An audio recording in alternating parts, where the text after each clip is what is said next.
എൻ്റെയും നിങ്ങളുടെയും പ്രാർത്ഥന, എൻ്റെയും നിങ്ങളുടെയും ആരാധന, എൻ്റെയും നിങ്ങളുടെയും ഈ കൊടുക്കലുകളെല്ലാം ഒരു ഇൻവെസ്റ്റ്മെൻ്റ് ആണ്.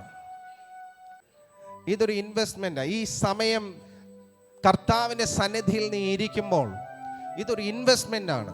നീ ആരാധിക്കുമ്പോൾ ഇതൊരു ഇൻവെസ്റ്റ്മെൻ്റ് ആണ്. നീ ദൈവരാജ്യത്തിന് കൊടുക്കുമ്പോൾ ഇതൊരു ഇൻവെസ്റ്റ്മെൻ്റ് ആണ്. ദൈവത്തെ ആരാധിക്കുന്ന, ദൈവത്തെ സ്തുതിക്കുന്ന, ദൈവരാജ്യത്തിന് കൊടുക്കുന്ന നിന്റെ ജീവിതത്തിൽ ദൈവവചനത്തിൽ പറഞ്ഞിരിക്കുന്ന വാഗ്ദത്തങ്ങൾ നിന്റെ ജീവിതത്തിൽ വെളിപ്പെടുവാനിടയായി തീരും. എന്താണ് ദൈവം കൊടുത്ത വാഗ്ദത്തങ്ങൾ? ഉൽപ്പത്തി പുസ്തകം 22-ാം അധ്യായം അതിൻ്റെ 17-ാമത്തെ വാക്യത്തിൽ വചനം ഇങ്ങനെ എഴുതിയിരിക്കുക: ഞാൻ നിന്നെ ഐശ്വര്യമായി അനുഗ്രഹിക്കും. എങ്ങനെ അനുഗ്രഹിക്കുമെന്നാണ് എഴുതിയിരിക്കുന്നത്? എങ്ങനെ അനുഗ്രഹിക്കുമെന്നാ ഒന്ന് പറഞ്ഞേ. ഞാൻ നിന്നെ ഐശ്വര്യമായി അനുഗ്രഹിക്കും. എന്നിട്ട് തന്നെ താഴെ എഴുതിയിരിക്കുന്ന വാക്യം കൂടെ ഒന്ന് വായിച്ചേ. നിന്റെ സന്തതിയെ ആകാശത്തിലെ നക്ഷത്രങ്ങൾ പോലെയും കടൽക്കരയിലെ മണൽ പോലെയും അത്യന്തം വർദ്ധിപ്പിക്കും. നിന്റെ സന്തതി ശത്രുക്കളുടെ പട്ടണങ്ങളെ കൈവശമാക്കും. ഐശ്വര്യമായി അനുഗ്രഹിക്കും.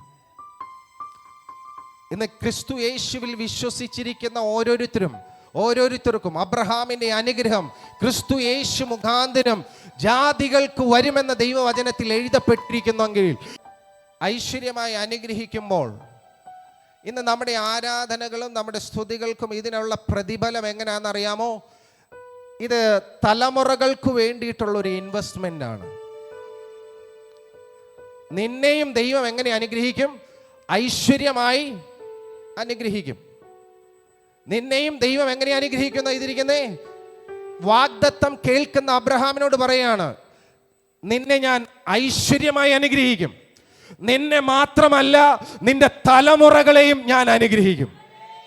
പറഞ്ഞാട്ടെ, ഇത് ദൈവിക പ്രോമിസാണ്, ദൈവിക വാഗ്ദത്തമാണ്. ഞാൻ നിന്നെ ഐശ്വര്യമായി അനുഗ്രഹിക്കും. കരമുയർത്തി കർത്താവിനെ ഒന്ന് സ്തോത്രം ചെയ്താട്ടെ. ഈ പലപ്പോഴും ഇങ്ങനെ പറയും, ഇത് പ്രോസ്പെറിറ്റി സുവിശേഷം. ഇത് പ്രോസ്പെറിറ്റി സുവിശേഷമല്ല, ഇത് സുവിശേഷത്തിൻ്റെ പ്രോസ്പെറിറ്റിയാണ്. പ്രോസ്പെറിറ്റിയുടെ സുവിശേഷമല്ല, ഇത് സുവിശേഷത്തിൻ്റെ പ്രോസ്പെറിറ്റിയാണ്. ദൈവത്തിന് വേണ്ടി നിൽക്കുന്നവനെ ദൈവം അനുഗ്രഹിക്കുക തന്നെ ചെയ്യും. ദൈവത്തിൻ്റെ നാമത്തെ ഉയർത്തുന്നവനെ ദൈവം അനുഗ്രഹിക്കുക തന്നെ ചെയ്യും. ദൈവം അനുഗ്രഹമാണെന്ന് പറയുന്നവനെ ദൈവം അനുഗ്രഹിക്കുക തന്നെ ചെയ്യും. ഒന്ന് കരമടിച്ച് കർത്താവിന് ഒരു ഹല്ലേലൂയ പറഞ്ഞാട്ടെ. ഇന്ന് പകൽ നീ അത് വിശ്വസിക്കാൻ തയ്യാറാണെങ്കിൽ കർത്താവ് നിന്നെ വാലല്ല തലയാക്കും. നിന്റെ ജീവിതത്തിൽ നടക്കുന്നതൊക്കെയും അവന്റെ നാമ മഹത്വത്തിന് വേണ്ടിയിട്ടാണ്. എന്റെ ജീവിതത്തിൽ നടക്കുന്ന ഓരോന്നും അത് ഞാൻ ഉയരുകയല്ല, അവൻ ഉയരുകയാണ്.